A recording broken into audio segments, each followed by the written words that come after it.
नमस्कार दोस्तों, चलिए आज हम लोग मैथ के मॉडल पेपर सेट नंबर जो 1 है उसका सेक्शन बी को सॉल्व करेंगे। सेक्शन 1 हम लोग का सॉल्व हो चुका था, आज हम लोग सेक्शन बी को सॉल्व करेंगे जो आपका मैथ का मॉडल पेपर सेट नंबर 1 है।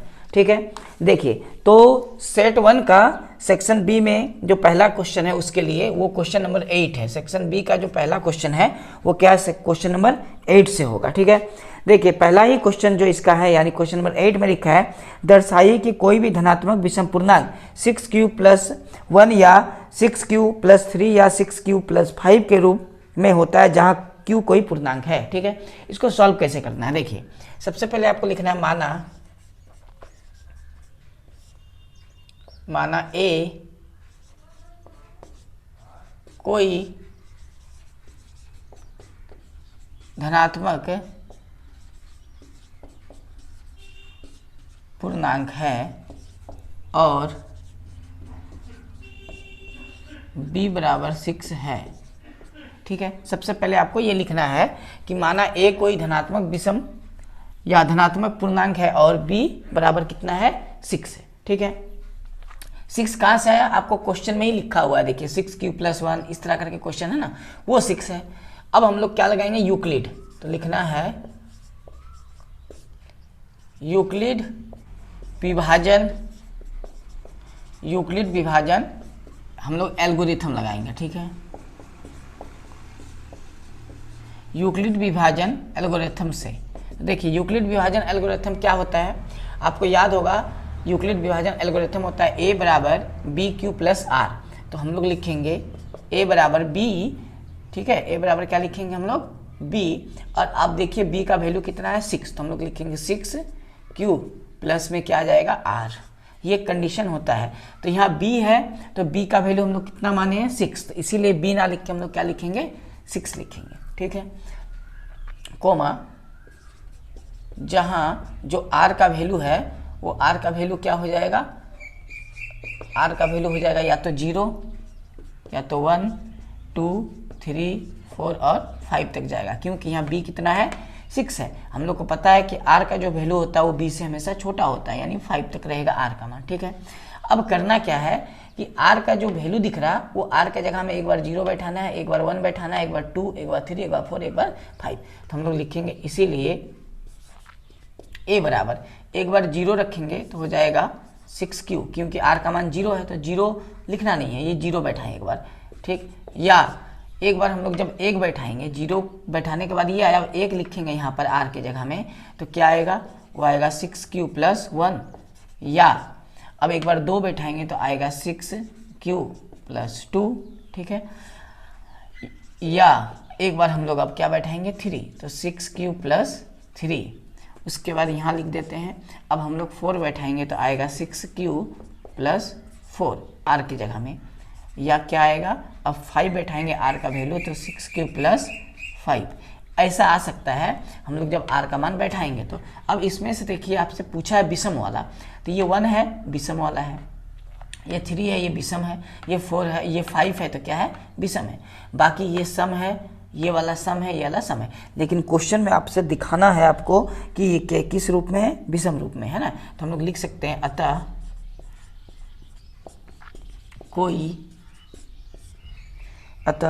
कोई धनात्मक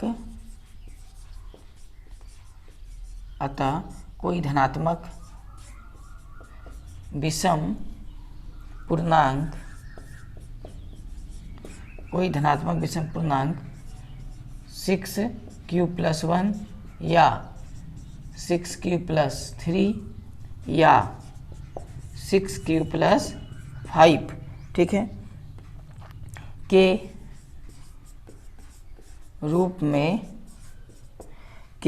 रूप में होता है, जैसा क्वेश्चन में लिखा हुआ है। ठीक, के रूप में होता है। बस आपको इस तरह सॉल्व करना है, बस इतना बना लेना है। तो सबसे पहले हम लोग को लिखना है माना a कोई धनात्मक पूर्णांक है और b बराबर 6 है। यूक्लिड विभाजन एल्गोरिथम से हम लोग को पता है a बराबर bq+r होता है, क्योंकि b का मान वहाँ 6 है इसीलिए b ना लिख के 6 लिखेंगे। अब जहाँ r का वैल्यू कहाँ तक हो सकता है, 5 तक। अब r का 0 1 2 3 4 5 प्रत्येक बार मान बैठाएंगे तो या ये आएगा या ये आएगा या ये आएगा, इसी तरह लिखेंगे। अब हमसे पूछा है धनात्मक विषम पूर्णांक, तो और बोला है इसमें से 1 3 और 5 होना चाहिए। तो हम लोग लिख देंगे अतः कोई धनात्मक विषम पूर्णांक 6q + 1 या 6q + 3 या 6q + 5 के रूप में होता है। ये हम लोग का कंप्लीट हो गया। ठीक है, देखिए क्वेश्चन नंबर 9। क्वेश्चन नंबर 9 में लिखा है समीकरण युग्म 2x + y। क्वेश्चन नंबर 9 में क्या लिखा है, 2x + y - 6 = 0 है। ये एक समीकरण दिया हुआ है। और दूसरा समीकरण क्या दिया हुआ है, 4x - 2y - 4 = 0।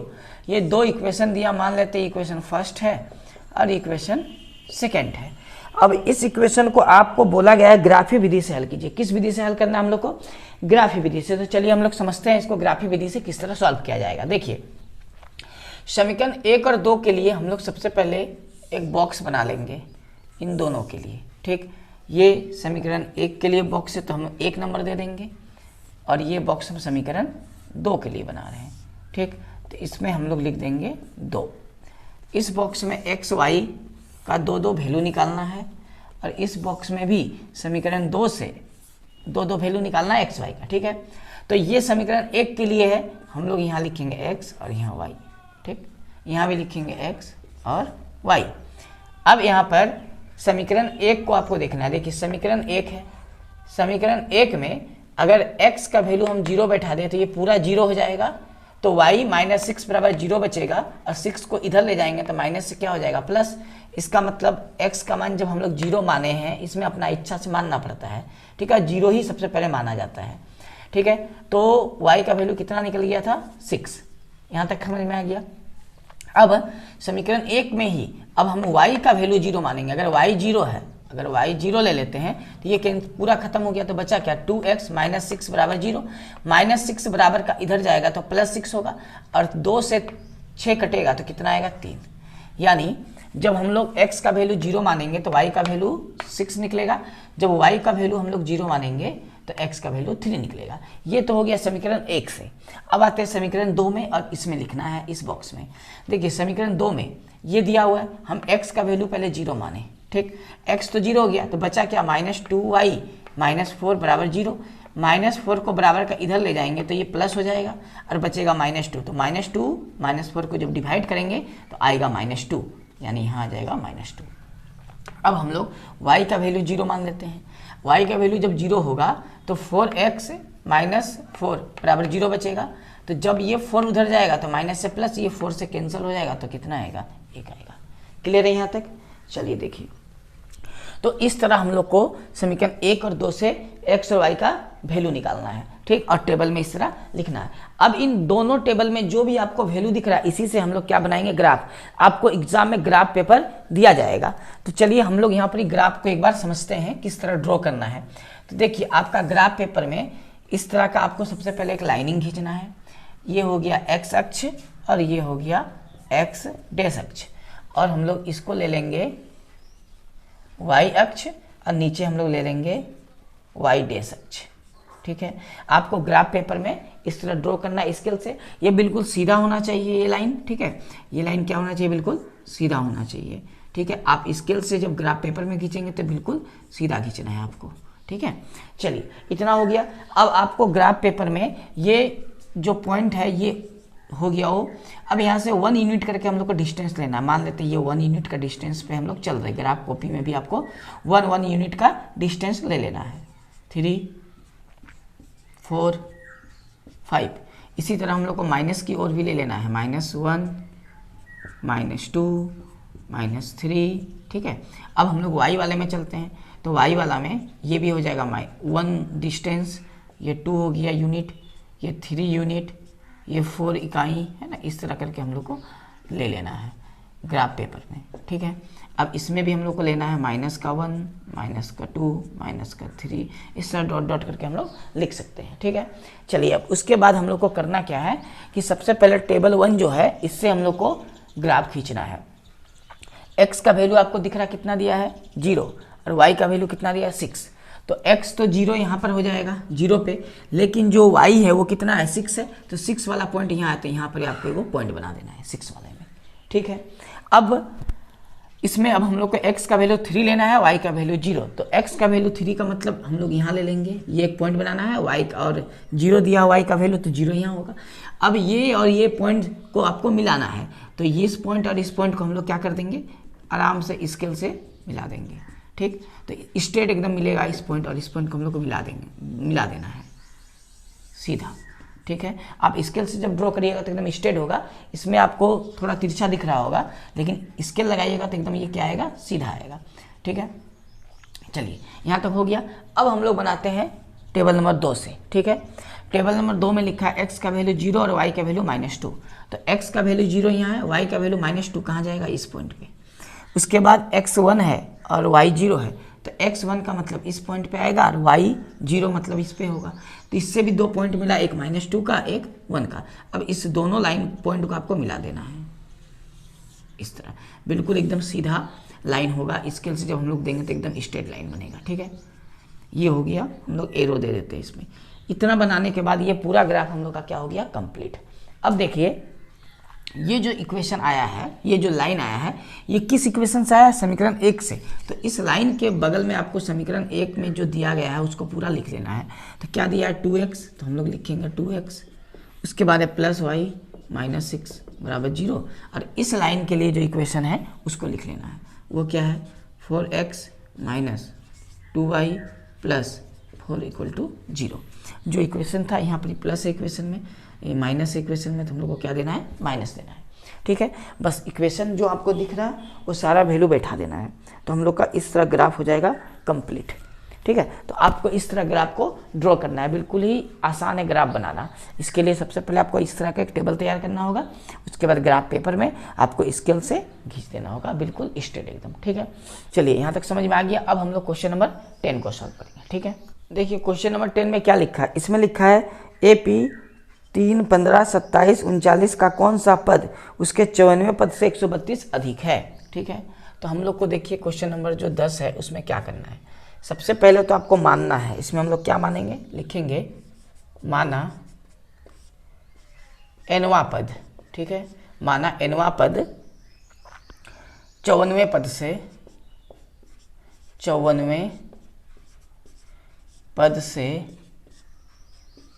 132 अधिक है। ठीक है, मान लेते हैं हम लोग जो nवां पद है वो 54वें पद से 132 अधिक है। तो अब AP में जो वैल्यू दिया है A का वो हो जाएगा 3, और D का मान हम लोग 15 से माइनस करेंगे 3 को, यानी दूसरा पद माइनस पहला पद आएगा 12। इसके अलावा ये 54वें पद से nवां पद अधिक है, इसके अलावा इसमें अब कुछ दिया नहीं है, तो हम लोग क्वेश्चन के अनुसार लिखेंगे, इसीलिए nवां पद और 54वां पद। ठीक है, तो 54वां पद को हम लोग कैसे लिखेंगे, A54।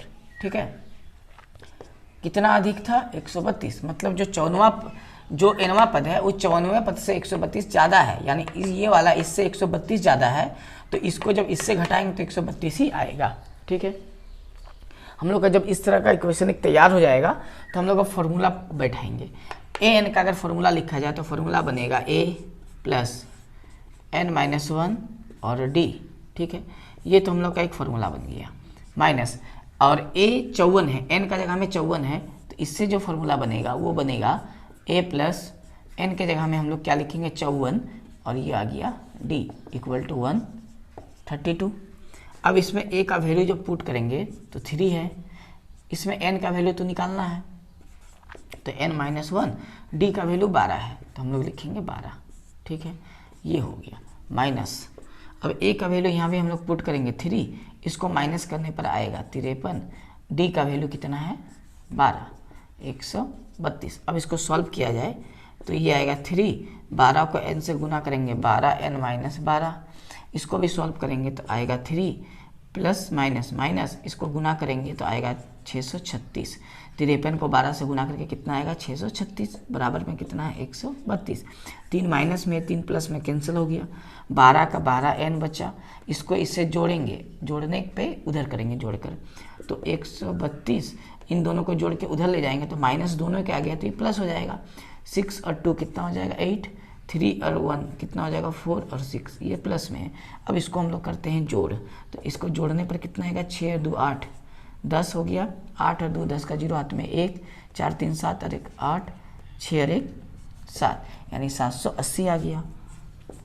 यानी ए बराबर 780 बटा ये 12 नहीं आएगा। अब भागा लगाने पर 12 के पहाड़ा में 72 आएगा, 12 छक 72 और ये 12 बचे 60, भागा लगाने पर कितना आएगा 65। इसका मतलब हम लोग बोल सकते हैं कि जो 65वां पद है वो 94वें पद से 132 क्या है अधिक है। तो हम लोग का इसीलिए आंसर हो जाएगा 65वां पद, 65वां पद।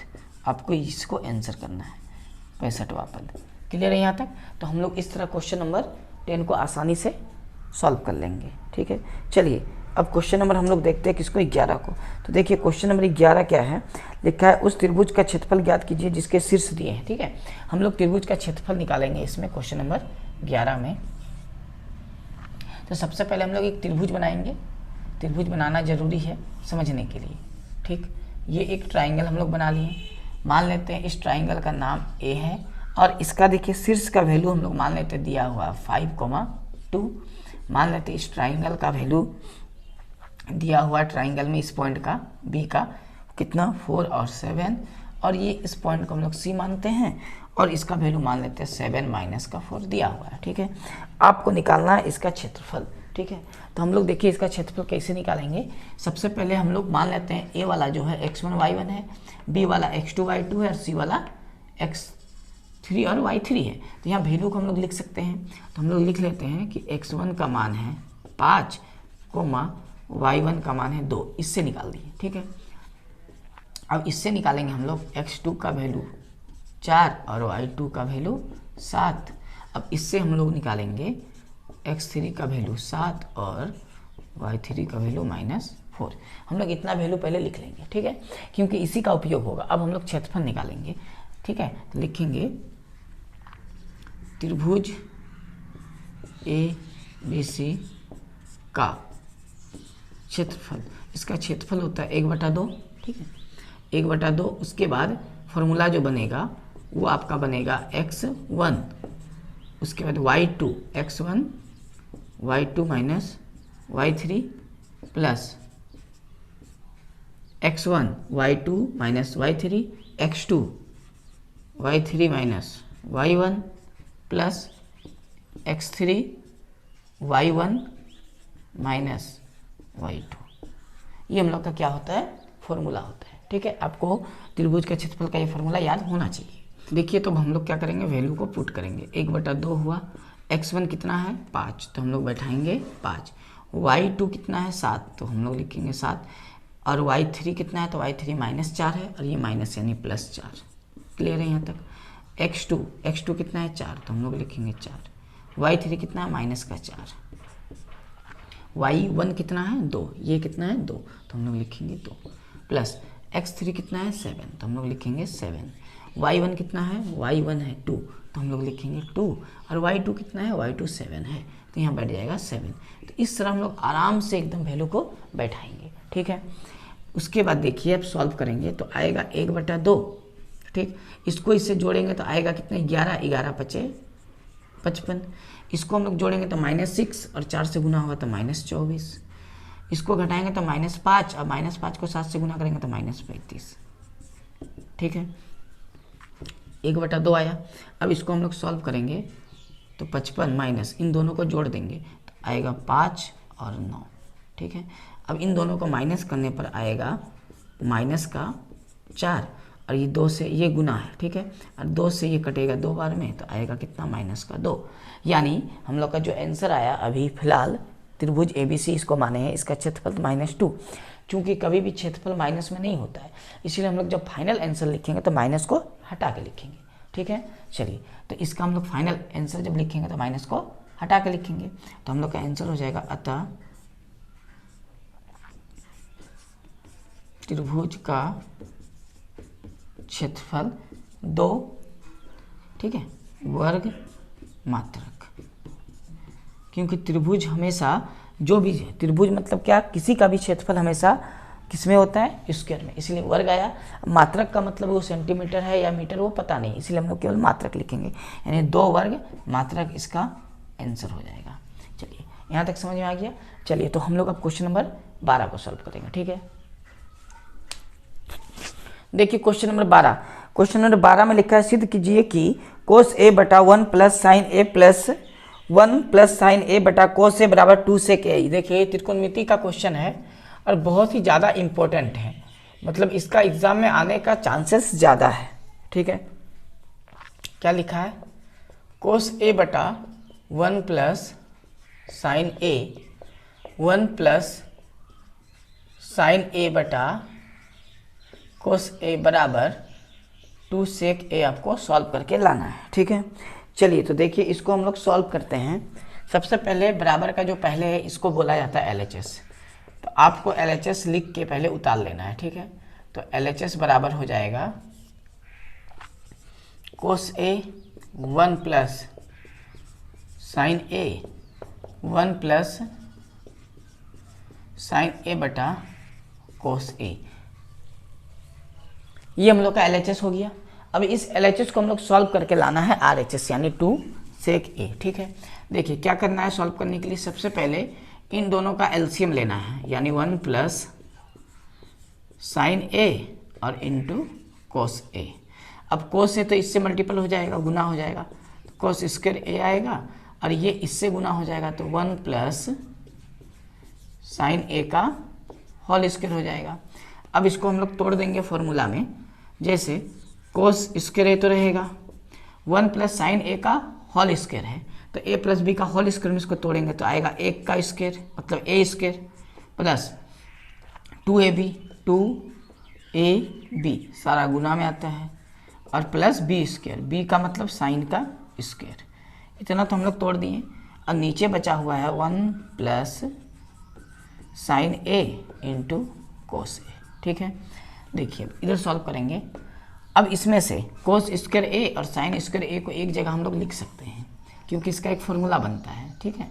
तो cos square a plus sine square a, कहाँ से कहाँ तक इसको लिखें और इसको लिखें, बचा क्या है, तो बचा है 1 का स्क्वायर 1, 2 को 1 से गुना किए 2 साइन a। ये बचा हुआ था हम लोग को उतार देना है। बटा में कितना लिखा हुआ 1 प्लस साइन a और इनटू में है cos a। cos square a plus sine square a, ये जो है इस पूरा का फॉर्मूला होता है 1, तो हम लोग लिखेंगे 1 प्लस, ये 1 पहले से है तो 1 और बचा हुआ है साथ में 2 साइन a और नीचे है 1 प्लस, बटा के नीचे कितना लिखा है 1 plus sign a into cos a। हम लोग जोड़ेंगे 1 और 1 को 2 आएगा और ये 2 पहले से है साइन a बटा 1 प्लस साइन a, ठीक है, इंटू cos a, ठीक। अब इसमें से 2 कॉमन आ जाएगा तो बचेगा 1 प्लस साइन a बटा, ये 2 कॉमन आ गया तो ये 2 जो कॉमन आएगा तो यहाँ 1 बचेगा क्योंकि 2 एकम 2 होता है, और ये 2 कॉमन आ गया तो यहाँ साइन a बचा, और बटे के नीचे लिखा है 1 plus sign a into cos a। ये पूरा कैंसिल हो गया तो बचा 2 बटा में cos, ठीक है। 2 बटा cos, cos को जब ऊपर ले जाएंगे तो हो जाएगा sec, cos जब बटा का ऊपर जाएगा तो क्या बन जाएगा sec। और देखिए हमको 2 sec a ही लाना था RHS में, तो हम लोग बोल सकते हैं ये किसके बराबर आ गया, RHS के। आपको दर्शाना था तो ये प्रूव्ड हो चुका है, आपको प्रूव्ड करना था। क्लियर है यहाँ तक?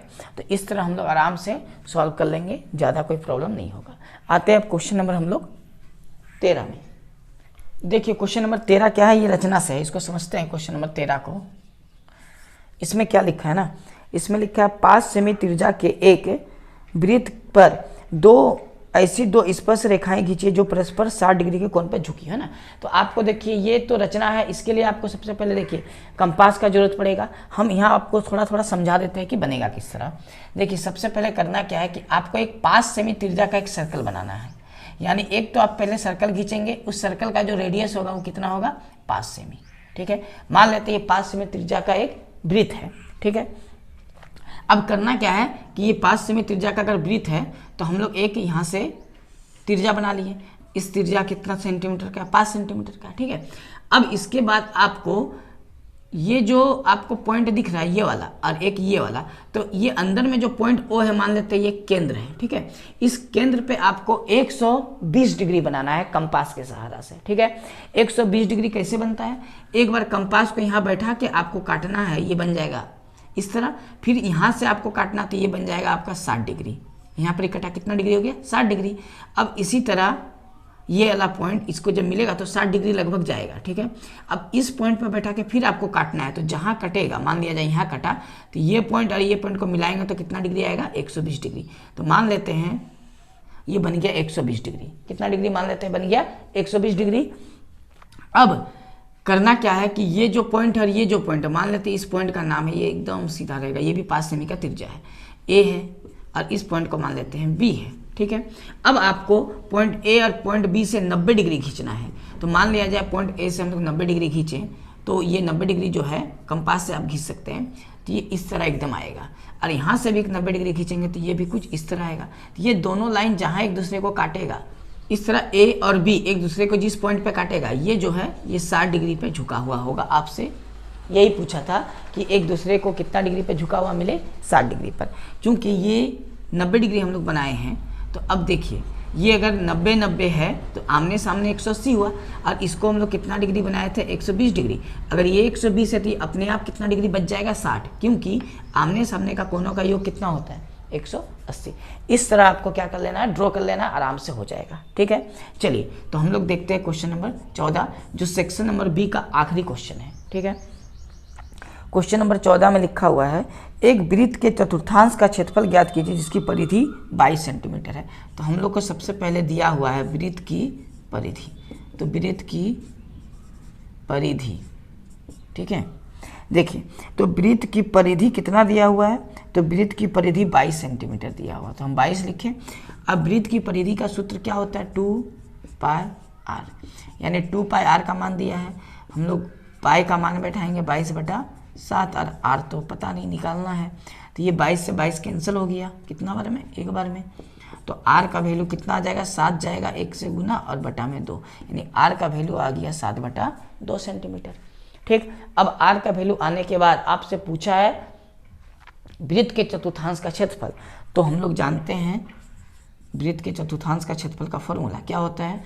देखिए आपको लिखना है वृत्त के चतुर्थांश का क्षेत्रफल, तो वृत्त के चतुर्थांश का क्षेत्रफल होता है 1/4 πr²। ये वृत्त के चतुर्थांश का क्या होता है? क्षेत्रफल का फॉर्मूला। अब हम लोग बराबर यहाँ लिख के मान बैठा के सॉल्व करेंगे, तो 1/4, पाई का मान 22/7, आर का मान कितना लिखना है? 7/2 और 7/2, क्योंकि आर का स्क्वायर है। सॉल्व करेंगे, देखिए 7 से 7 कैंसिल हो गया, और 2 के पहाड़ में 22 11 बार में कटेगा, तो कितना आ गया? 11 और गुना में 7, 11 7 77, 4 दूनी 8, यानी 77/4, यानी 77/8 सेंटीमीटर स्क्वायर। ये आपका क्या हो जाएगा? आंसर हो जाएगा, ठीक है। 77/8 सेंटीमीटर स्क्वायर आपका आंसर हो गया। क्लियर है? यहाँ तक हम लोग बहुत ही आराम से क्वेश्चन को सॉल्व किए, क्योंकि समझना बहुत ज़रूरी है कंसेप्ट को, इसीलिए बहुत आराम से हम लोग क्वेश्चन को सॉल्व करिए। अब देखिए हम लोग का जो सेक्शन नंबर बी था सेट 1 का, आपका जो मैथ का जो मॉडल पेपर सेट 1 है, उसका जो सेक्शन 1 था वो पहले ही पिछले वीडियो में हो चुका है, आप उसको पहले देख लीजिएगा। उसके बाद हम लोग सेक्शन नंबर बी को अभी सॉल्व किए। अब इसके बाद हम लोग नेक्स्ट वीडियो में सेक्शन नंबर सी को सॉल्व करेंगे, जो लॉन्ग क्वेश्चन बनेगा उसमें, ठीक है। चलिए तो आपको शायद ये समझ में आया होगा, क्योंकि हम लोग बहुत ही आराम से सॉल्व किए क्वेश्चन को। चलिए तो अभी तक आपने अगर मेरे चैनल को सब्सक्राइब नहीं किया तो आप पहले चैनल को सब्सक्राइब करिए और बेल आइकन को प्रेस कर लीजिए, ताकि सबसे पहले आप तक ये वीडियो या कोई भी वीडियो अपलोड हो तो पहुंच सके, ठीक है। चलिए तो दोस्तों अब हम लोग मिलते हैं नेक्स्ट वीडियो में, जो सेट नंबर 1 है उसका सेक्शन नंबर सी को सॉल्व करेंगे, ठीक है। जय हिंद।